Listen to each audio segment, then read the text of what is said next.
Kĩgomano-inĩ gĩa 13 gĩa kũmenyerera marĩa matũrigicĩirie kĩrĩa gĩtabanĩirio mwena wa Naivasha, Ministry ya ũrĩmi yugĩte irio cia GMO irĩ na kĩhonia kĩa ũnyihu wa irio ũrĩa ũgũmĩire bũrũri.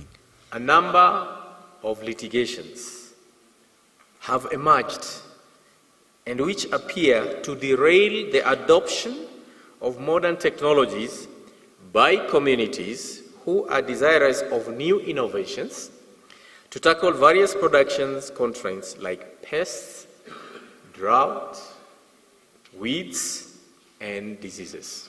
Ministry ya ũrĩmi ĩthiĩte na mbere kuga thirikari nĩ ĩthuthurĩtie na ĩgekĩra mĩtaratara mĩkinyanĩru ĩrĩa ĩgũtigĩrĩra mĩmera ĩrĩa ĩraheo arĩmi nĩ ĩkinyanĩire ikĩro na ndĩrĩ na ũgwati o wothe harĩ ũgima wa mwĩrĩ kũrĩ Akenya o ũndũ ũmwe na mahiũ. I also wish to assure Kenyans that the government has put in place a robust biosafety regulatory and institutional framework through the National Biotechnology Development Policy, the Biosafety Act, and the regulations to ensure safe development, handling, and transfer of genetically modified organisms. More needs to be done, and especially in awareness creation.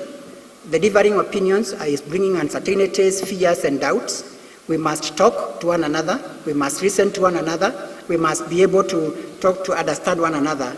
And in this way, we shall be able to build assurance and confidence. Mũrũgamĩrĩri mũnene wa rũhonge rwa ũrĩmi augĩte kũrĩ na mĩmera ya GMO ĩrĩa ĩgeretio wagĩrĩru wayo icigo-inĩ ngũrani cia bũrũri, ĩkĩonania mwĩhoko mũnene harĩ umithio wa arĩmi guothe bũrũri-inĩ. The authority has so far approved several genetically modified organisms such as BT cotton, which was commercialized in 2020, BT maize, and virus-resistant cassava, both of which have been approved for environmental release and currently undergoing national performance trials in various parts of the country.